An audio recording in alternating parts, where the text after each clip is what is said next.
Hello. So What's up? It's not using my Bluetooth here. Let's see. Let me just fix that.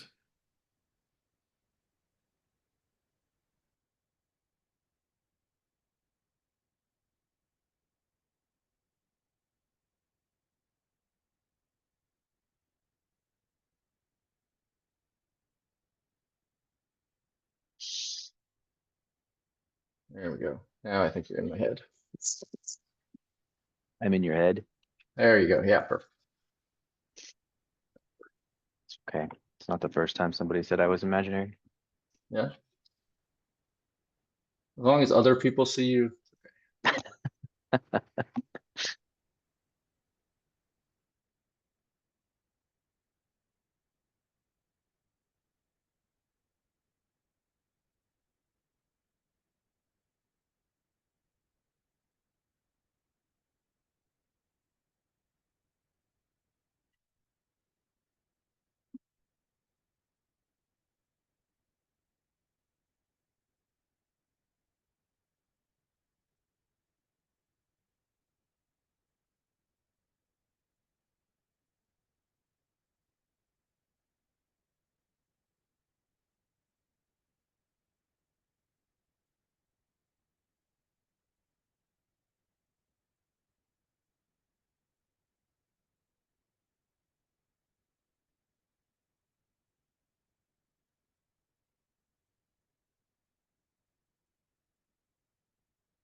What's going on?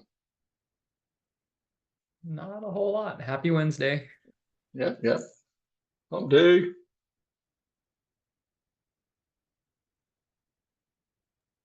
Anybody got How's your- any? Was That's that? good. It's real good. I was just gonna say, anybody got any questions before we get a couple minutes before we start here?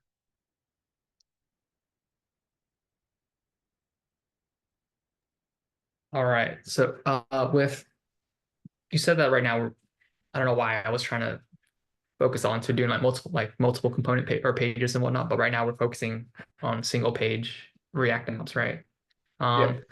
So on Saturday, did how did the rest of class go? I guess was everyone able to get to I guess where your page is at now minus the weather? I think most folks were able to create their components. And then we're working on kind of designing, figuring out where they wanted to put them and stuff like that. So just, getting it all put together. But as far as like you thinking about multiple pages, before React, that's how we thought, right? Like everything was its own page. So React kind of flips that on its head and says, well, we can do it all on one page, but also with React Router, we can have other pages as well. So, yeah. Yeah, React kind of started as this like little, let's put everything on one page thing, and then blew up and now has React Router, it has server-side rendering, it has just a ton of stuff. Okay, I was gonna say I was looking into it and it's like this is getting really ahead of myself. I'm like, I don't understand any of this. Yeah, Or yeah, stuff. I don't understand it all either. It's way too much. I mean, just take what you need and then figure out the rest. But and especially with Next.js, which y'all learn about in the next module, like it's even taken React and kind of said, hey, we're just gonna put you in here, and then you can just use this whole little framework for whatever you need. So, and which sometimes is crazy overkill, sometimes, it's what you want. Yeah, you will never get bored in this field, that's for sure. Yeah, I believe that. Yeah. Cool. Well, it's 5:30. If y'all didn't already, please go to the Slack and put that you're here in the little attendance channel thing. Appreciate it.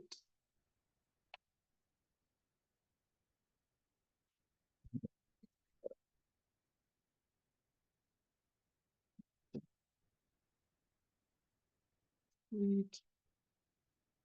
All right. So you should be able to see my coffee shop screen over here with this little cloud twirling around. Y'all can see that? Cool. Okay, so yeah, so today we're going to talk about two things. I think two things. One is going to be using the cloud or the weather API. APIs are awesome. We use the Pokemon one that we saw.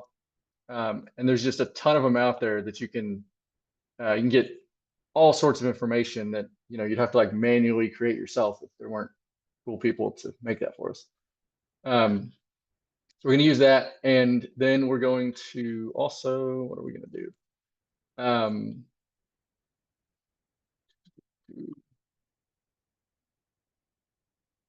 Yeah, API, and then we're just going to make another component. We're going to use effect again. So pretty much review of what we've done so far, except for the bringing in the weather stuff.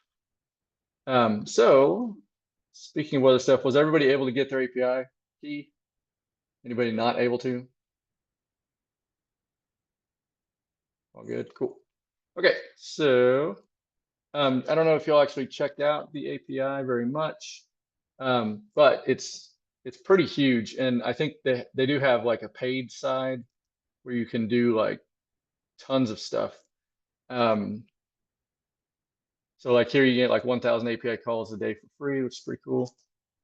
And just, yeah, if you go through here, they got like current weather data, hourly forecast, global weather alerts, just a ton of stuff. Solar irradiance, I don't know what that is. That's cool. Yeah, a lot of cool stuff. And most of it, there's like a little free tier, and then you have to pay if you wanted like super advanced stuff, more stuff. Yeah, so the one we're going to use is this one, current weather data right here. So, this is something you're gonna do a lot in your developer career, or if you're just doing this as a hobby or whenever. When you're gonna read documentation. And in the beginning, it's like, documentation, this sucks. I don't wanna read stuff. And it just takes, like a switch in your brain maybe to learn how to read it, because it's not like reading a book or reading like a journal or something non-technical, I guess. So when you look at it, so we'll click on API doc, it's going to kind of, a good API is going to walk you through like the API call, which is where we do our fetch, and then like parameters that it has that you can pass in, give you an example, and kind of give you what it's going to look like, the JSON object you're going to get back. So you can have an idea of, okay, this is what is expected. This is what I'm expecting back. The handshake, if you will. Some are pretty crappy, and you just got to maybe see how other people did it. Ask ChatGPT, maybe he can help, he or she or it, whatever. So yeah, but this one is good. It's got a lot of cool stuff. NASA has a really cool one as well. I built just a little site in there just trying to learn. Has like Mars weather and like cool stuff on it, like rover pictures, a lot of cool stuff on it. Like government things have pretty cool stuff, and it's mostly free because we pay taxes, I guess. Yeah. So the API, this is how we're gonna call it. Okay, with this little guy here. The only thing that's required in this case is the latitude, the longitude, and then the API key.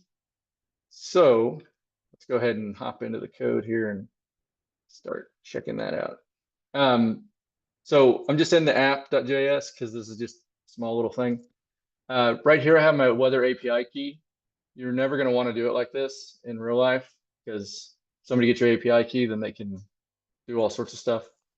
In the weather case, I mean, I don't really know what they would try to do, but it's still, you want this to be safe. So in production or anytime after today, you would put it in a .env file, which is just an environment variable file, and then you would bring it in, because the .env file does not get, as long as you get ignored it does not get sent to GitHub.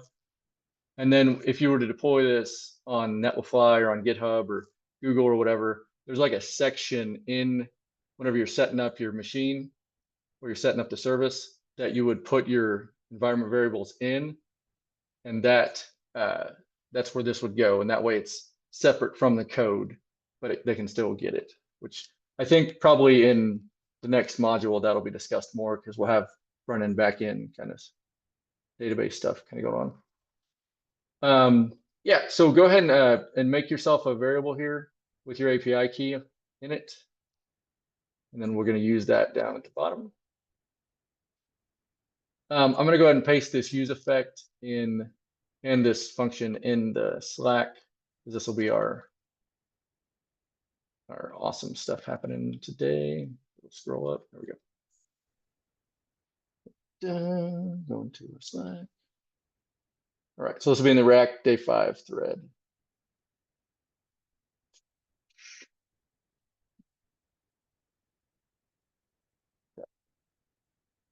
Yeah, after you get your API key stored in a variable here, then go ahead and grab this from the channel and paste that, and you just paste it right underneath your state variables up top. If you don't have any state variables up top, that's okay. Just put it underneath your API key. And we're going to add some state variables. I'll give you all a couple seconds to get that on there.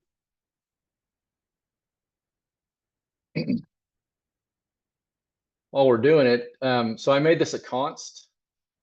Anybody know why I made it a const? Because our API key is not going to change. Exactly. Yep. It's not going to change. So const it is. Which is kind of interesting in React that our state variables are const, even though they do change, but they change because of the setter function, not directly like, equals whatever. So, but I believe these do need to be const. I've never seen them be anything other than const. So I don't know what would happen. Who knows? Cool. So while y'all are pasting that, I'll kind of walk through the code here. So this is, we're using a browser function method, browser method here, and we're actually going to get the latitude and longitude from the user's browser, from your browser in this case. So all this is saying here is if the geolocation in the navigator, if it's there, okay, the navigator is property on the browser, which I think, let's see, I wonder if I did not test this beforehand, but let's see if we do navigator. Okay, there you go. So if you go to your console in navigator, then it's going to show you like all the things in this object. So it's a navigator object on the browser. You can see right here, we have geolocation. So that's what we're getting in here. So yeah, so this is saying if geolocation is in navigator, so it's saying if it's there, if it's not there, then we can't get a location. Then we're going to go to navigator.geolocation, and we're going to call this method, which is get current position, which that is not there.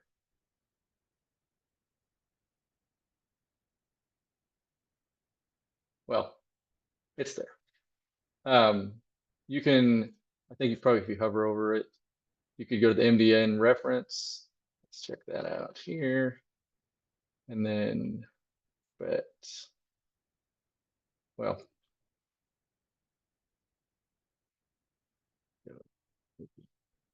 we can get real deep in here. So here we go. Here's get current position is on that geolocation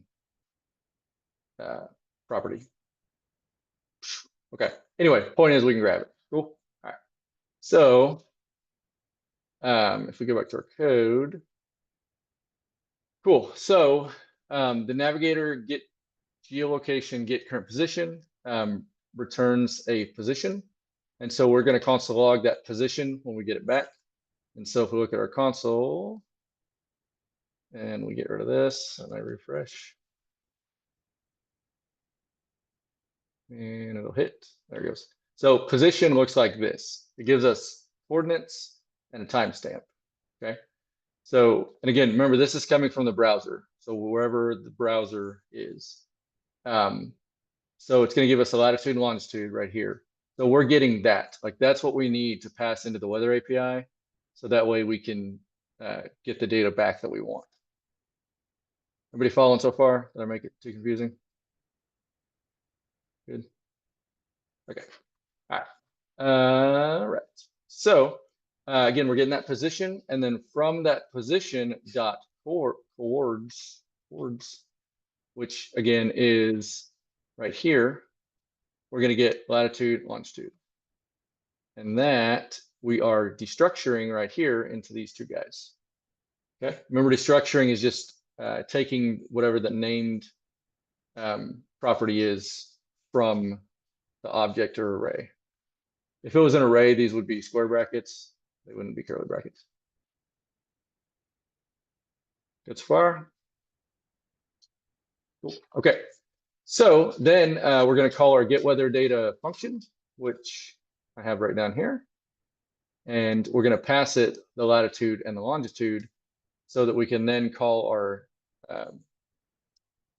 API and get the data back. So we'll go and walk through that guy. This is an async function because it's going to take a minute to get back what we're asking for. And so this way that the other stuff in the page can go ahead and do what it needs to do while we're waiting. So here I just console logged the lat and long so we can see what we're getting, which you can see. There's a lot here. So that's right here, the lat and the long. And then, so once I call this, I'm passing that. I've got the API URL that I was given, and then we're passing into it. So anything after the question mark in a URL is going to be query parameters or query params. So in this case, our query params are going to be lat, and then the value of lat is like the key. The value is going to be the lat that we passed in right here. So lat. And then if you have more query params, you just do an at, an and, ampersand. And then the key is long, and then we're passing along. And then again, ampersand, and then our, want to move it. Okay. And then our app ID is going to be our API key in this case. So I just put mine here from the top right here. Okay. And then also I added on here units imperial, because if you don't, it gives them back to you in Kelvin. And then you got to figure out how to convert Kelvin into Fahrenheit or Celsius if you're somewhere else in the world. So this just gives them back straight in Fahrenheit. So first time I did this, I didn't know that. And so I figured out how to convert it from Kelvin. And it's not near as fun as it sounds. Cool. So once this hits and brings it, so we're going to await it, right? So if you have an async function, you got to await what you're waiting on. It's a promise, right? A promise, I don't know if that's been gone over very much, but basically it means if you request a response, it promises to give you something back. It may not be what you want, but it's going to give you something. It may give you an error back if it can't handle whatever it is you told it to do. But it promises you will get something back. There are other ways to write promises, but those are for a later date. This is very common, this async await promise functionality. Cool. So once we await and we actually get our response back, we're going to store it in this variable right here. And then I'm going to log that so we can go take a look at that. And so that's what's coming back right here. And so this is the response back where we're going to get a status, which 200 is good, and a status text, which okay is good. If you get a 400 or a 500, it's not going to be okay. You got to figure out, kind of what happened. And there's obviously there's others like 414, I think 404, yeah. Cool. So checking here to make sure that we didn't get a status other than 200, so that way we can handle, if something went wrong. And the more you write code, the more you're going to write a lot of checks to make sure that things came through as you expected them to, so that way your app doesn't crash along the way. So in your mind, like think about, as you're writing, think about, oh, okay, well, what happens if this happens? Maybe I need to check for that. So that's what this is here for. And so what it's going to do is if the status is not 200, it's going to give this alert right here, which, let me see. If I get rid of that. Oh, it's going to be mad at me. It's not going to work, is it? Okay.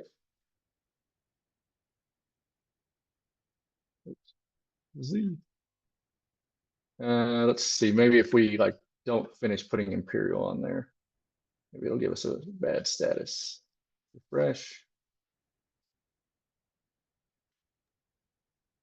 Nope, it's still okay with that. All right. Well, anyway, if something did go wrong, maybe their server's down, something happened, then you would get that back and see that pop up. Okay. All right, cool. So once we get that back, then we need to turn that response into JSON so then we can actually use it, right? Because the response is just a response object. It's not the actual data yet. And this is very common when you're fetching. First thing you're going to do is check if it's good or not. And then the next thing is going to be to turn it into JSON. Okay. So you'll just do whatever the response is .json. And that is a method. So you got to have your parentheses there. And then store that in a variable there. And then we're going to log that under JSON data and see. And these variables can be whatever you want to call them. They don't have to be what I wrote here. Just make them make sense. Okay. So then we get our JSON data here. And this is going to be what it looked like from the weather API. So where it showed us at the bottom, like this is what you're expecting to get back. This is what we're seeing here, right? So this is the JSON object. So if we need to get, so So in this case, I'm just getting the name and then the temperature. So name, you can see is right here on the main thread of it, which I'm in El Reno, so that makes sense. And then the temperature is in this main.temp, right? So I just set my user city to JSON-data.name, because again, that came from right here. So this is JSON data, right? And then that's .name. And then the current temp, I went ahead and rounded it so we wouldn't have a decimal, but it's just JSON.main.temp. So JSON.main.temp. Cool. And then those were state variables that I forgot to tell you to make. So at the top here, you just want to go ahead and make those two variables there.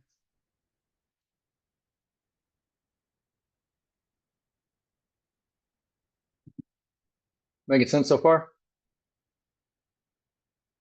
For the most part? Yes. Quick question. The 200 number, Uh-huh. is that like in like response time kind of deal, or where did the 200 come from in this API? Yeah, so 200 error is a status code. It's an HTTP status code. I'm gonna put this in the chat so I can go to my Google.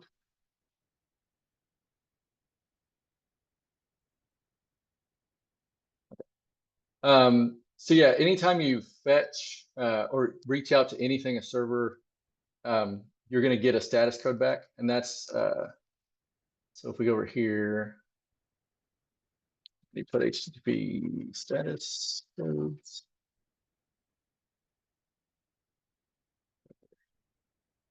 So this is where that comes from. They're standards for communication on the web, I guess would be the best way to put it. Well, here we go. Indicate whether a specific request has been successfully completed or not. So yeah, there's 599 of them, I guess, or maybe 499. And they each mean a different thing. So 200 means success. And then yeah, 404, I think is the most common, yeah, server not found error. 418 is Google's I'm a teapot. I don't know if you've ever seen that. That's pretty funny. You can actually tip it over and pour it out. Yeah, so there's some funny ones too, but yeah, for the most part, you're always going to get something back. And so if it's 200, good to go. If it's anything else, you got to check it out and see what's going on. Gotcha. Thank you. Cool. Yep. All right. Okay, cool. So now we should have our state variable made. We should have the use effect and the get weather data going on. So you should see in your console this data. Is there anybody not seeing this in their browser console?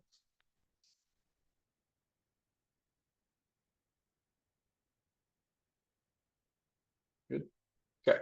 Got a use effect is not defined error at the moment. I'm trying to Oh, figure out. okay. Did you put it at the top? Nope, Cool. sure didn't. That's it. Thank you. Yep. Anybody else having trouble? Can you show that use effect at the top again? Yeah. Right up here. Yeah, any hook you bring in from React, you're gonna import up here. So there's like 9 million of them, but yeah, you always have to import them. I think in the old days you had to do like capital React dot whatever, like every time. Pretty annoying. I don't know, I haven't been around since the old days.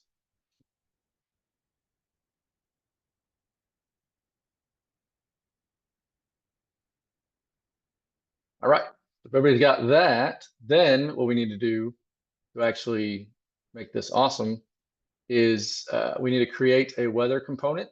So in your components folder, just do weather.js. And I'm gonna send you the links for the for the clouds. There's three different clouds, hot, cold, and happy. So I'll put these in the chat. And you'll just put these in your weather.js component, just above the return. I'll send you some more code in a second, but put those bad boys in there.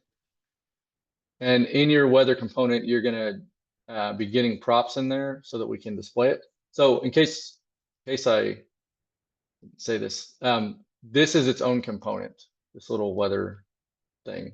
Like it's on the page, of course, but it's its own component.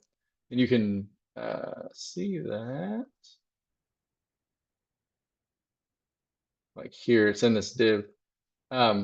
This code is in its own component. Doesn't show you here because remember, React has the virtual DOM and then creates the actual DOM with that.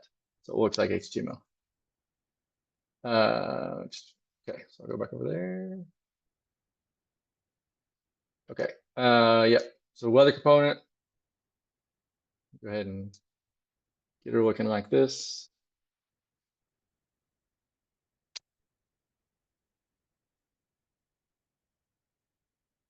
I'm gonna send you this. So this next bit, just put right underneath your images, or your image variables in your weather component.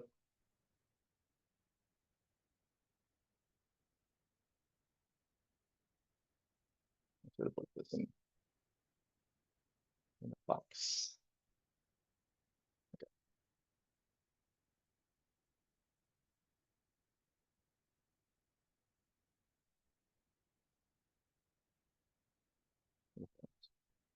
Cool.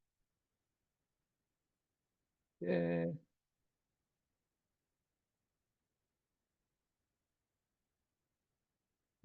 And then the last bit in the weather component is going to be the JSX inside your return. I'm going to put that over here in the Slack.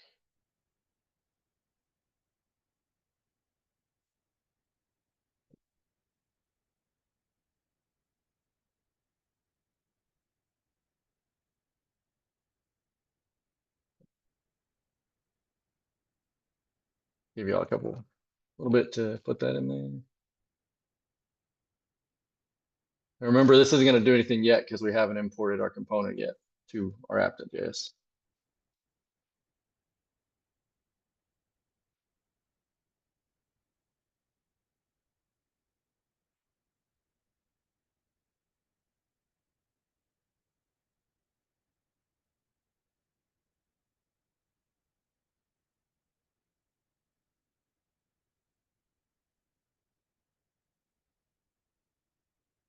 All right, everybody good there? And we'll talk through all this in just a minute once we get it all looking good. All right, so back in your app.js, you're going to need to import your weather component. We'll do that up there at the top.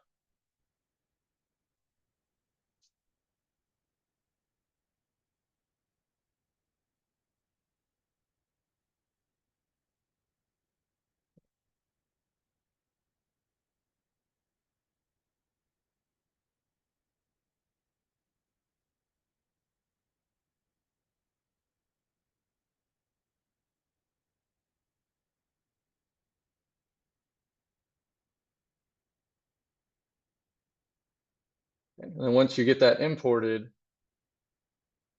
then in your return down here, you're just going to use it and pass the current temp and the user city to it as props. And you can put it wherever you want. I just put it at the top. And then there's a couple CSS tweaks we'll do to kind of put it where it is.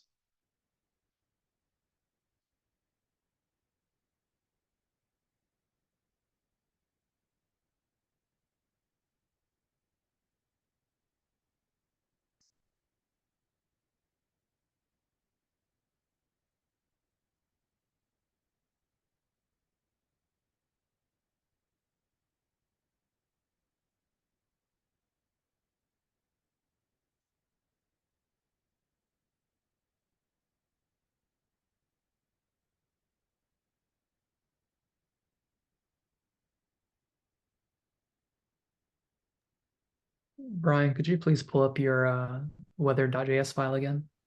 Yep.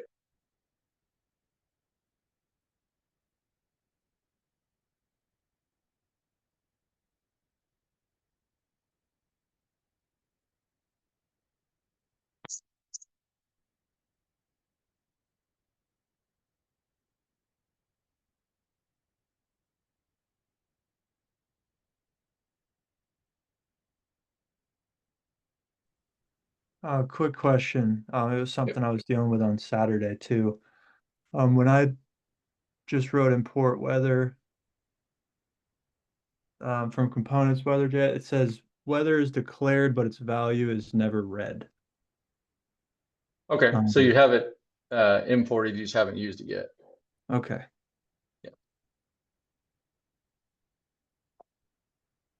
We'll go back over there in just a second.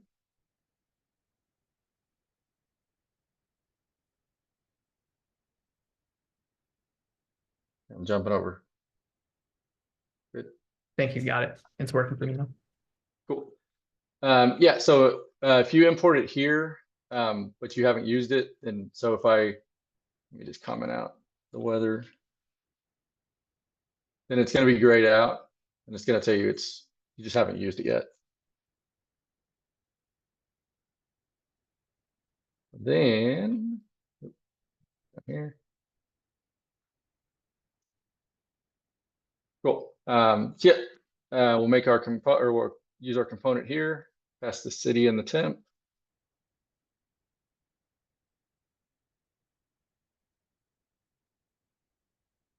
Everybody good with that?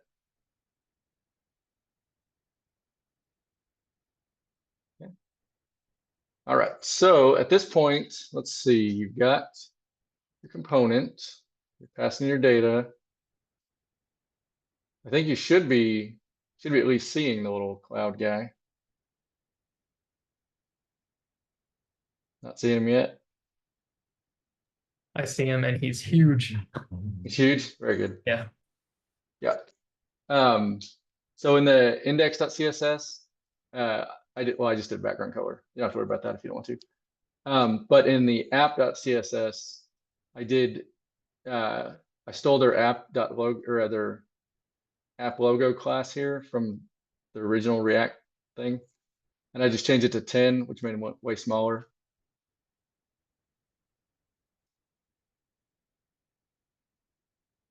And then I think, oh, and then I added this, I'll put this in the Slack here.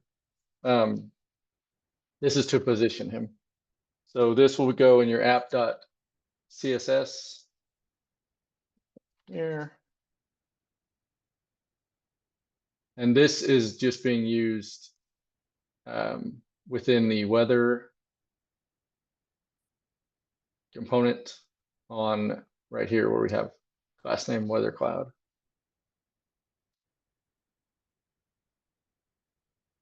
And I put that inside the app.css.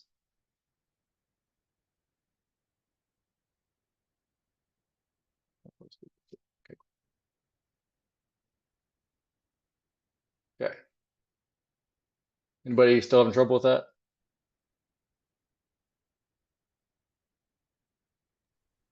Yeah, mine's all broke, but It's all broke? yeah, not sure. Okay. You mind going to the top of weather.js? Okay. Thank you.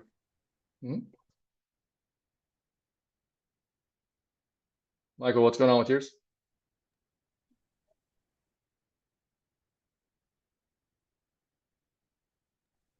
Is it supposed to show the weather, or because mine just says current object?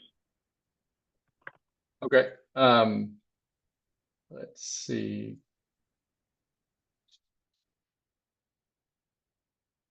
Are you destructuring the temp and city right here?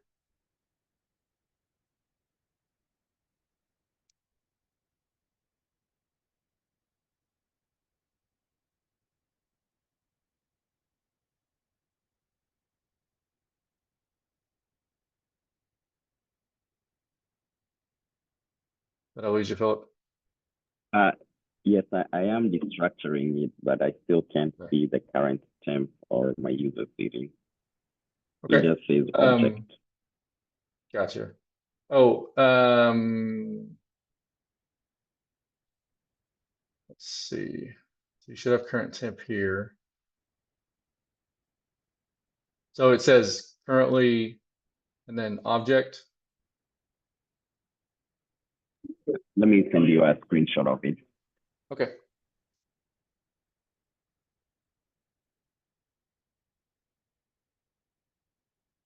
Also, make sure you're looking in your browser and see if you're getting the data back. So in your JSON data, if it actually has a name and the coordinates. So I tried to do Antarctica earlier and it did not have a name.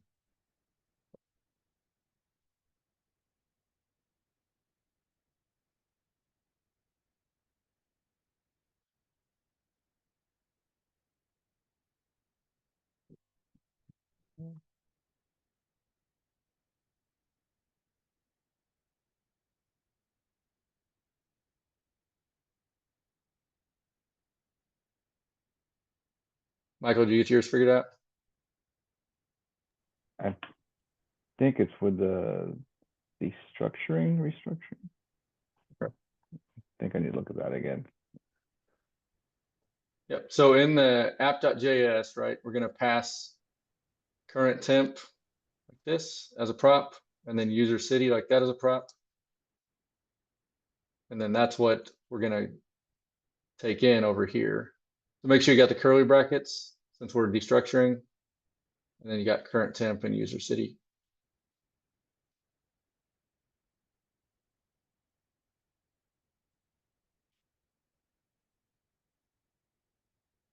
Okay, I think, Philip, are you using, you got curly brackets up here?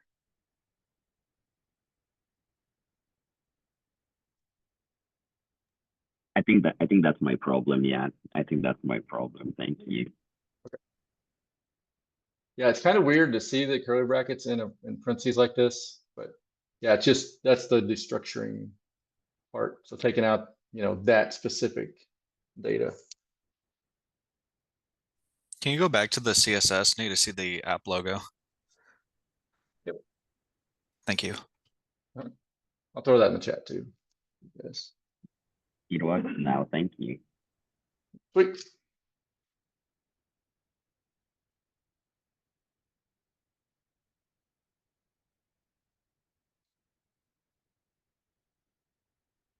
I got it. Sweet. Michael, did that help you? Nope, still broke. I'm looking at it. Broke? Yeah. Look at, how's your state looking? You have these two set for state? Yeah, I got those two. Okay. And then you're passing them here.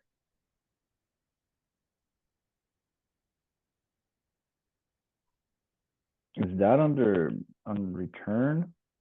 Yes, it's in the return. Yep. Okay. Yeah, how that there, I think. And let's see. And are you setting them right here within the get weather data function?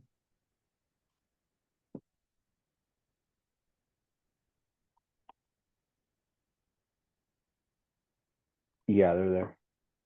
Okay. On your browser, do you have the JSON data object? No, I have an error back here. What does it say?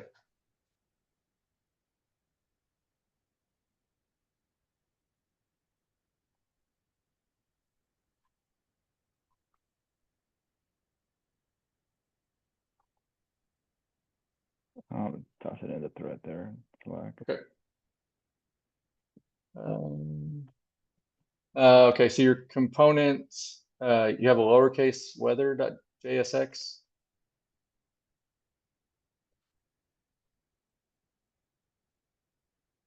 And unless you're using TypeScript, you don't need the X on there. It can be just JS.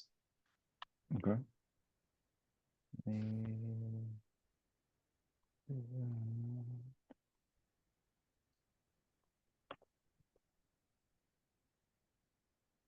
And make sure your import says capital weather.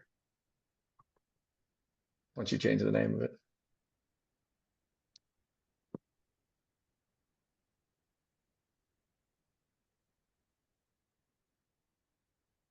Still the same errors below it, but I fixed the naming there on the file.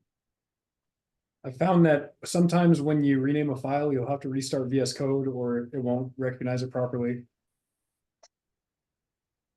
Yeah, I think somebody else had issue with that last week too. Okay.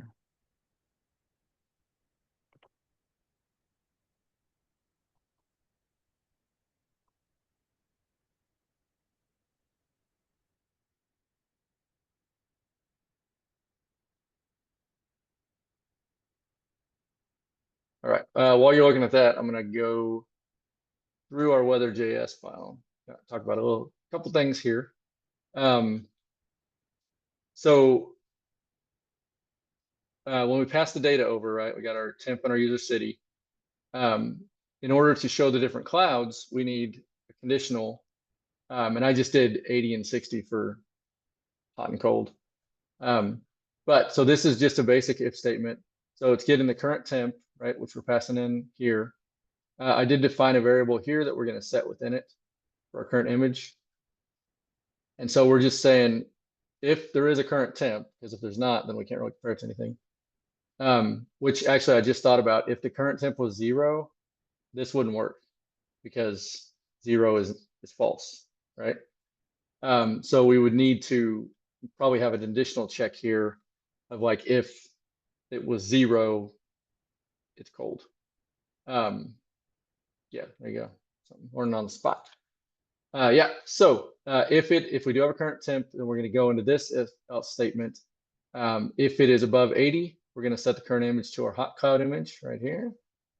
If it's below 60, we're going to set it to our cold cloud image. And then if it is, so if it's in between, so if it's 61 to 79, so anything else, we're going to set it to our happy cloud. And then I guess I did think about that. So if, actually that wouldn't work. Yeah. I was thinking about the 0 again. I did put an else statement here if we did not have a current temp, which this would also be triggered if current temp was 0, to put it to the happy cloud. So I would need an additional thing to handle 0, kind of an edge case there.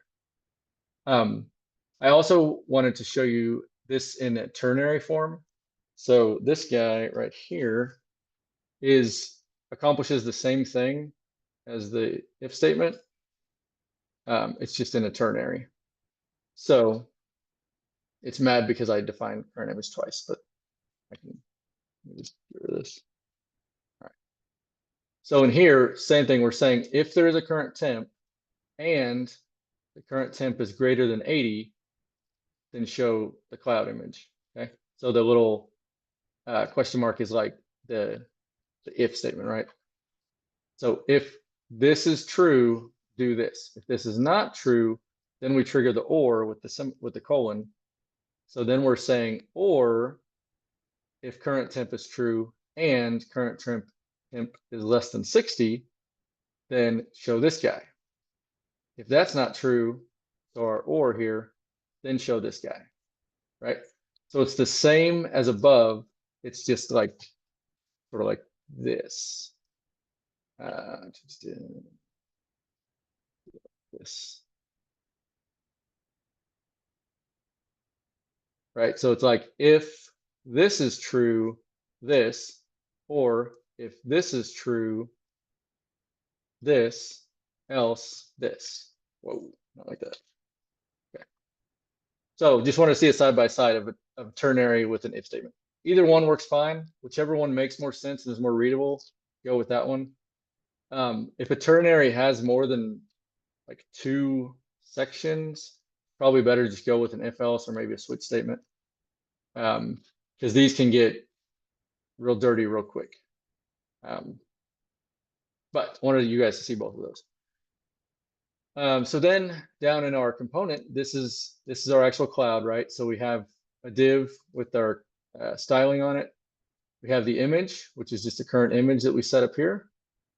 I used the class name logo so we could get that spin effect that React already had. And then we have that div, which this is a ternary itself as well.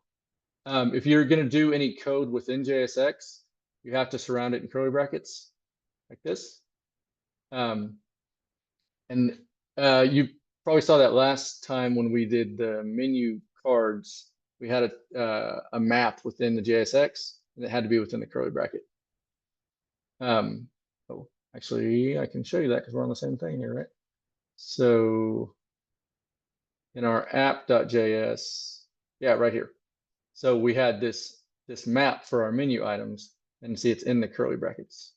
Okay. So when you do stuff like this, you need to definitely have some checks in front of it, because if menu items didn't exist here, then it's going to attempt to map through something that's not there, and it's going to error, and your page is going to be red, and your customers are going to go away. And it's going to be bad news bears. So you want to definitely check, in this case, menu items, but I'll go back to the weather. We want to definitely check that we have a current temp and a user city before we try to put this line out, because we're going to use these variables, this props that we passed in here. So if one of these two did not exist, then we wouldn't want to display it, right? Because like, there's nothing there. So that's what it says, is if current temp exists and if user city exists, then we're going to string interpolate. That's the right phrase. This string and we're going to put the temperatures in there. This thing right here, this makes the degrees symbol, the little circle. I forget what it's called, Unicode bind, I don't know, something. But you can ask ChatGPT or Google that. Yeah, so it's going to show it, or it's going to show null. And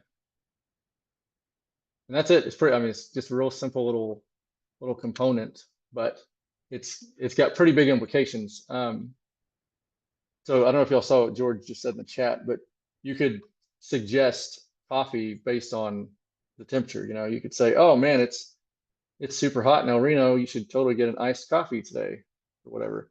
So it can really make your site pop and be much more interactive and cool.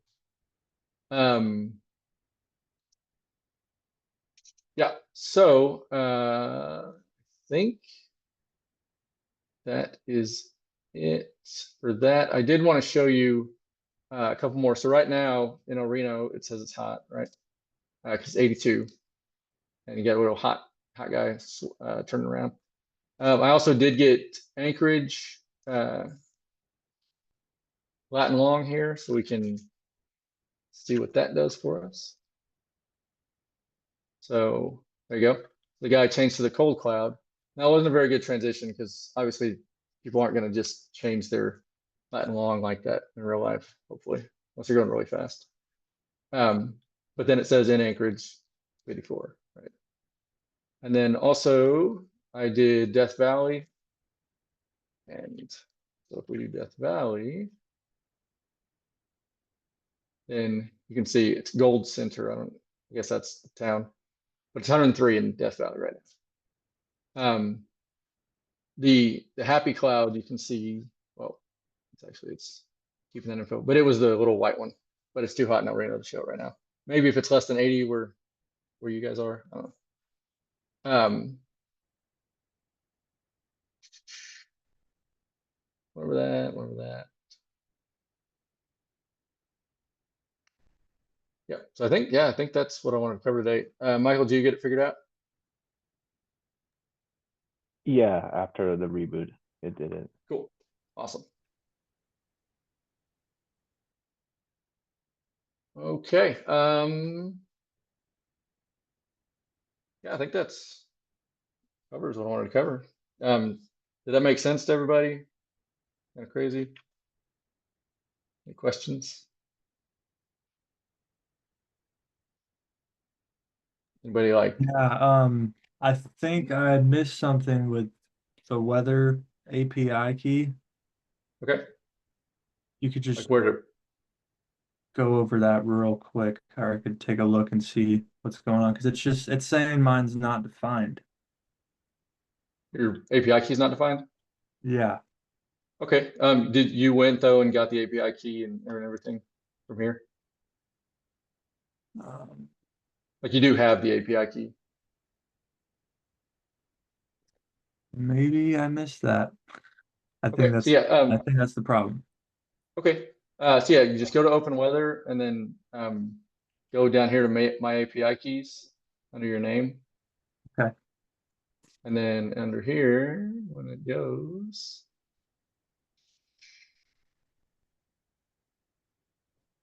It's moving slow. Come on, you can do it. Oh, maybe. All right, well, if yours is loaded, mine apparently doesn't want to. It'll have a place where you can either create one, or if you have one, you can just copy it and bring it over. Okay.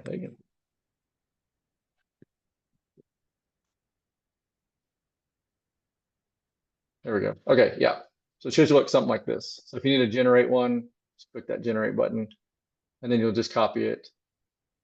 And once you have it, then you can go back to app.js and just put in a variable right there. Just a string that it gives you. And then you'll just use that in the fetch here where it says the app ID, just put your variable there. Okay. Can you go back up to const? Yep. Okay. Thank you. Ryan, I think I do have a question. So I was looking over the this API doc before today, and I could not figure out how to use this. Let me the API call, and like if you hadn't shared the code and everything how to do it, I probably still wouldn't have figured it out. So how would we actually, I guess, go about doing this on our own? So like I say that we had to use a use effect hook, and then we had to type out a bunch of code to do it, but because none of this is on the API doc, right? We just had this is something that we kind of have to know in advance to be able to use the API.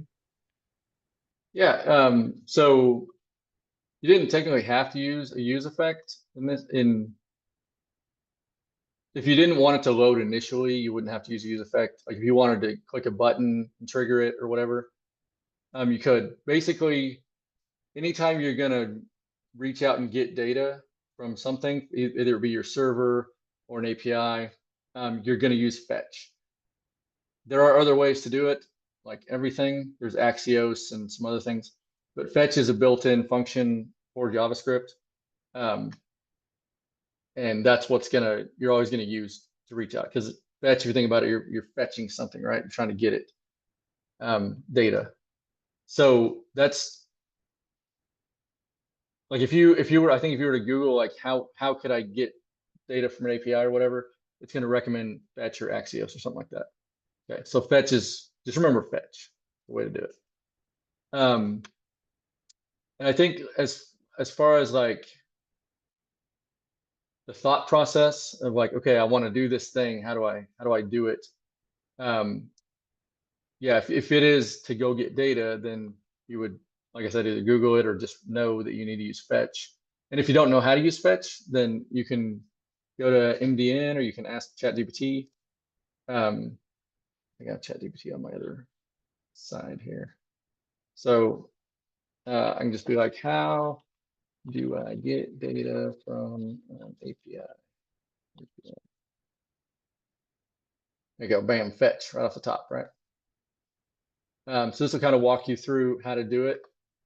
This is using the .then syntax, which is sort of a predecessor to the await, async await.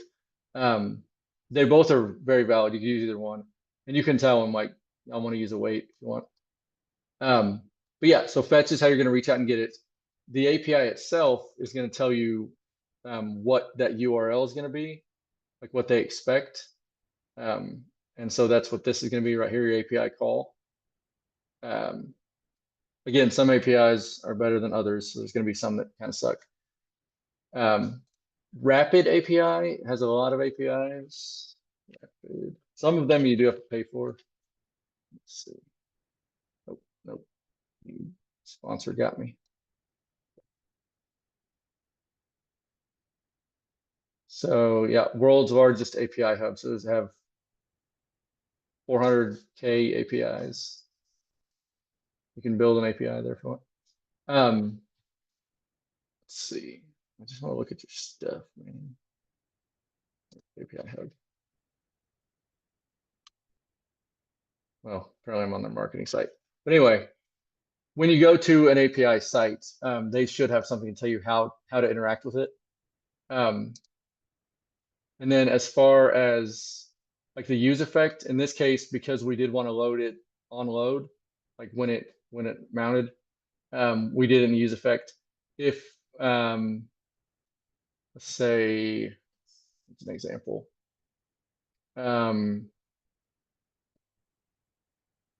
Okay, let's say you wanted to get like the concerts coming to your area, right?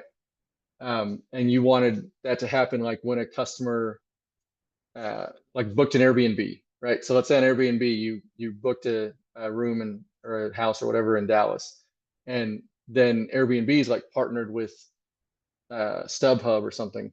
Then maybe there's an API that would reach out to StubHub, grab the concerts in that area, so they could like suggest here's things for you to do, right? So at that point, it would be like on the submit button or whatever kind of button thing that you would trigger it. So it wouldn't be in the use effect. It would be called based on whatever that condition is. Like click the button or whatever.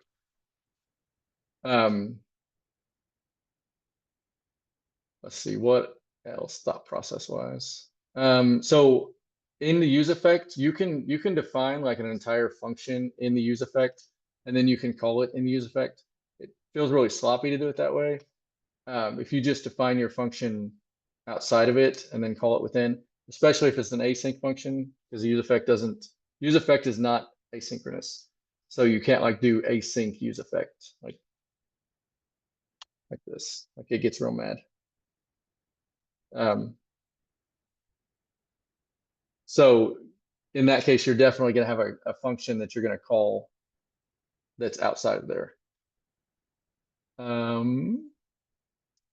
So then as far as like once you get the data back, how do you know what to do with it?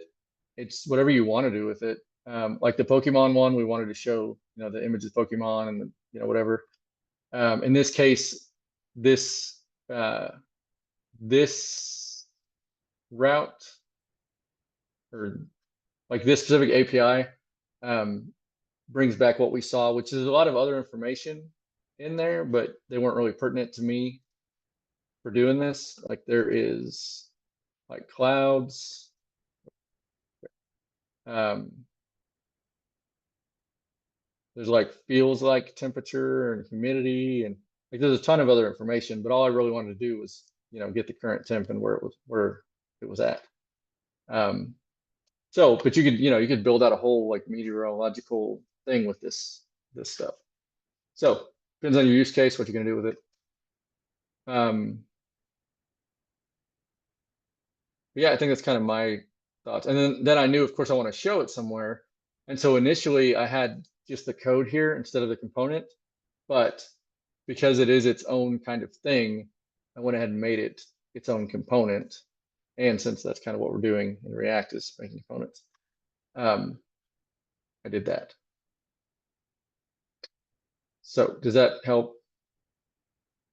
Okay. Yeah, thank you. Okay. Yeah. Cool.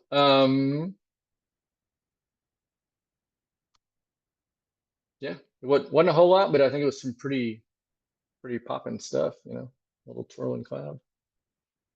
So anybody else have any questions? And me about anything, doesn't have to be specifically this.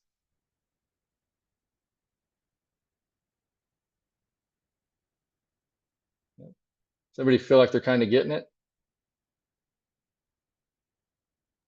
Ish. ish. Getting Which is there. good.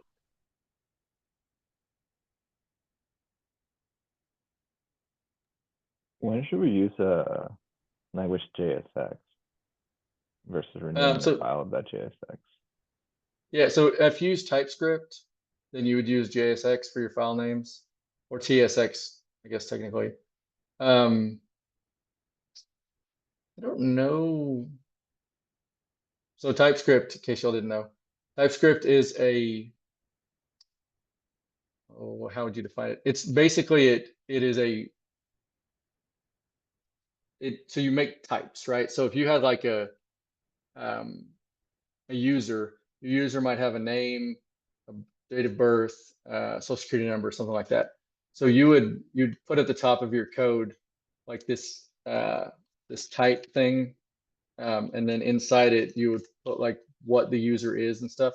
And what it does is whenever you're coding, if you declare something a variable as a user type, then it's going to make sure that these things that you gave it are in that user, like the user conforms to the type it is.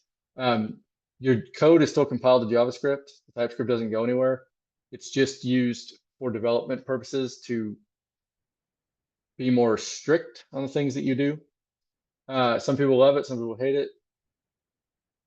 It's, yeah, depends on where you're working or what you're doing. Anyway, that was a side note. JSX, I want to ask ChatGPT that real quick. When would I use JSX instead? Let's see. Hey. All right, let's see. When you're working with React, you have the option to use it. It indicates the file contains JSX. Okay. Okay, I guess, yeah, you can use it because it has JSX in it. So maybe it's easier to, it'll catch your eye better. But I guess it doesn't have any actual, like it doesn't do anything to the code.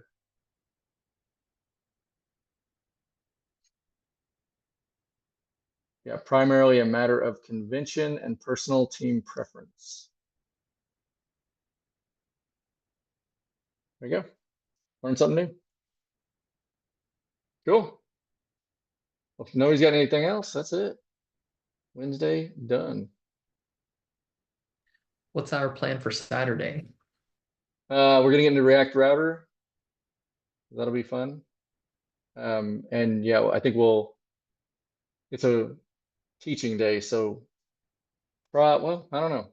I don't know yet. It will be React Router, but I'm not sure exactly what we'll do yet. Cool beans. Looking forward to it. Yeah, especially after trying to play with it yesterday. Right. Yeah, it's pretty cool. All right, cool. Well, I'll hang out for 5 or 10 minutes if anybody's got anything else. If not, then I'll see y'all Wednesday or Saturday. Thank you. Thank you.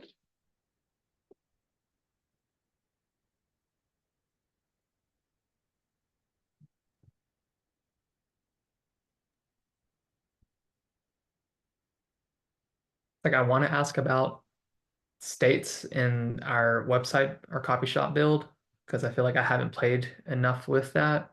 Mhm. I'm not really sure where to start, I guess, or like what to ask at the moment. Is like state variables?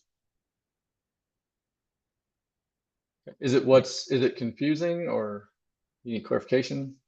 Ish, but I feel like I just need to just sit here for a little bit and read and just experiment my own to really find it out, or to figure it out. But Yeah. like I guess another whole point is to get more practice with that with the website. So in doing so, it would be just like building the like add to cart, or building an add to cart button and then using state to say like if this is in the cart or if it's removed from the cart is like one example, right? Yep. Yeah. So in React, you're not going to make a whole lot of variables that aren't state. Like we did in weather one, we made like this current image variable. That's not a state variable. That's just, we just needed the current image so that we could display it right. We're not going to send that back to the parent or anything in this case.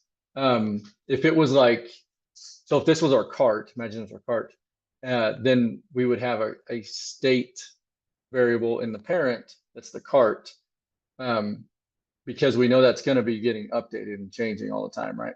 And it's going to change our page, because every time we add something to the cart, we're going to need that to display in the cart. Probably change the total price and a bunch of other stuff. So yeah, most variables are going to be state because they are probably going to be changing stuff. But really it's as far as like defining them, I mean, you've seen that, right? In app.js, we know how to create them. We know how to get the setter function. It doesn't have to get much deeper than that initially anyway. Just, you know, that you've got, you know, your variable, state variable name, and then you've got your setter, and then you're going to give it a default value if needed, or it can be blank. And then pass it down as props, pass it back up in a function that was a pass with props, and then, you know, set it in the state. Pretty much just a circle, you know. But yeah, if you're asking like, does this variable need to be state or not? If it's going to update, if it's going to update and is going to be used anywhere else, it should be in state. Okay, so like if it's just a little like, I wanted just one thing on one little component or whatever, and it's, you set it and forget it, like you just need it for that one thing, and that's fine. You can use a regular variable for that. But if it's going to change and it's potentially going to change other things, it should be a state variable. Cool. Yep. And then props are just literally just passing whatever that data is on down and then back up. Like there's nothing deeper than that on props. Cool. Awesome. Thank you. I'm gonna Yeah. rewatch tonight's lecture a few times. That There you go. I think it's helped a lot. So yeah, thanks. Right, I have a question. Yeah. I'm trying to I guess update GitHub through the desktop, and I noticed it just says 3 changes, and I know I did more than that. Is that normal to not show as much? It should show all the changes that you made. Okay. Let me have my, where'd mine go? I guess I was in a different repo while I was working, so maybe I didn't show it. I don't know. So on the top here, are you in the right repo that you're looking at? Yes, I wasn't in it while I was doing all the changes, but then I went back to it, and then when I clicked on the one that I finally updated, it just says 3, I think. You were in a different project? Well, yeah, never mind. I think I was in a different, I found it. Yeah, I Okay. was somewhere else, yes. Gotcha. It just says, I guess I misunderstood. It said 3 changed files, and I was thinking I was just 3 changes, but Oh, yeah. Oh, yeah. These are the files. Yep. okay. Thank you. That's it. Yep.